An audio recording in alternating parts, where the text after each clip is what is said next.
Another interesting thing we liked about the point glass was basically adding it into a scene. So again, we have a scene like this. We were able to basically load up the position pass again, run it through our point cloud system, and basically this film was shot in South Africa, so there's a lot of dirt and dust kicking up, and we wanted the compositors to kind of be able to add these cards in world space and kind of make their jobs a lot easier. So using this position pass, we quite simply could add stuff in Nuke. So here's just a standard element we shot on the red camera, and this is just an example. We just put it onto a standard card like so, and really quickly we can kind of basically have the compositors go ahead and add these elements in world space, and really hone in on where the materials and the dirt and stuff need to be, so they can look at the foot of the alien and basically position it right where it needs to be. So we wouldn't have to run into issues of sliding or placing the element too close to the camera, too far. And it worked out quite great, and I can show you an example of that here. So this was like a really quick example of that procedure. And then comped into the alien shot, you get something like this. So this took, a couple of minutes to do. Is quite simple and easy to do in Nuke's 3D workspace. And then going on from there, we had another shot that called for a particle system. And basically, Goldtooth was responsible for the creation of the hologram. We did this little CJ guy here. And basically we want to add a little dust particles and bits kind of being captured in the light and floating around. And the traditional way, of course, is to open up a 3D application, load up a particle generator and do it. But I thought it'd be kind of cool to just keep it all in Nuke. So again, our R&D team wrote a little program called the Sprite Volume. And basically, you look at it here. So it's sort of the beginnings of a particle system happening in a Nuke. And it's been a great tool for stuff like rain and snow and sort of the atmospheric effects. And it worked quite well as kind of these dust mites floating in the air. It was quite interactive, and it was easy to program in Nuke. It can play with the size of it, play with the speed and the orientation. And it was kind of really cool to have this flexibility and control in Nuke to do this kind of stuff.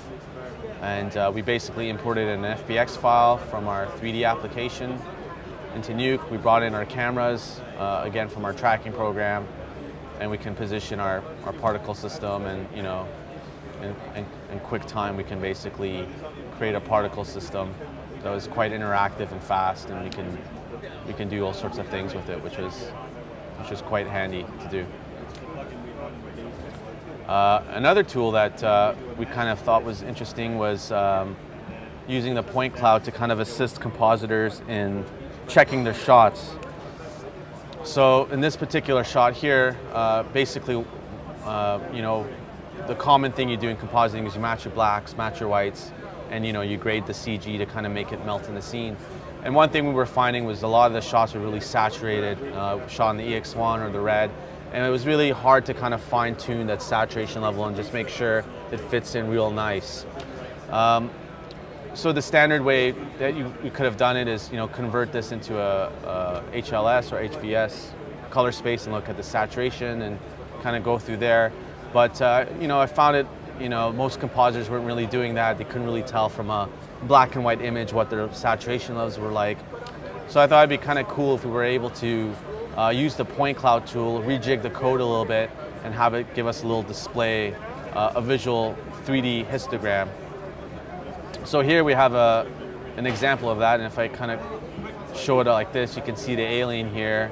Here's the guy with the gun and the shack. And basically it just gives a kind of a cool 3D representation of the saturation levels of this particular scene. I mean, we chose saturation. You can easily program it to do the luminance values or the hues or whatever have you. So it was really cool to use Nuke's 3D as a toolkit to help the artists kind of gauge their scene and help them composite their shots better and hone it in a lot more.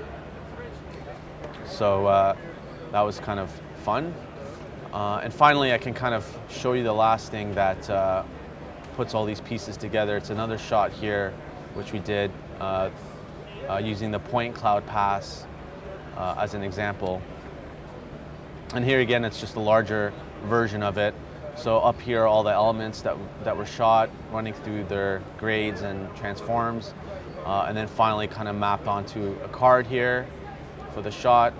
And then we have our 3D representation. So there's our beauty pass, there's our position pass, run it through our point cloud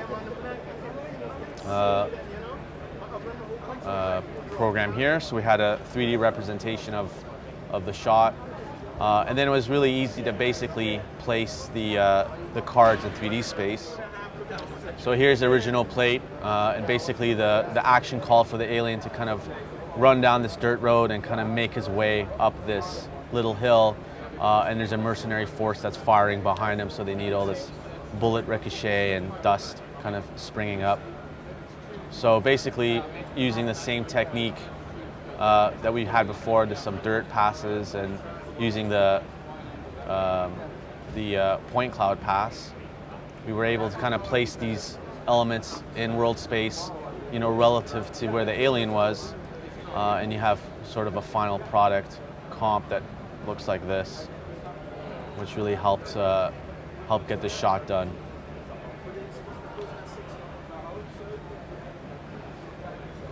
And there you go. How many people were actually involved in the project? We had, I think at our most, we were about 90 people, all artists and administration at Image Engine working on the show. And can you talk a little bit about kind of the pressures of why you want to do all this stuff in 2D versus 3D? I mean, is time, budget, both? I think so. I mean, I'm and creative. Actually, yeah, and creative. Well, I'm in the camp that I think lighting and compositing are very two similar things, and I kind of want to see that role melt into one.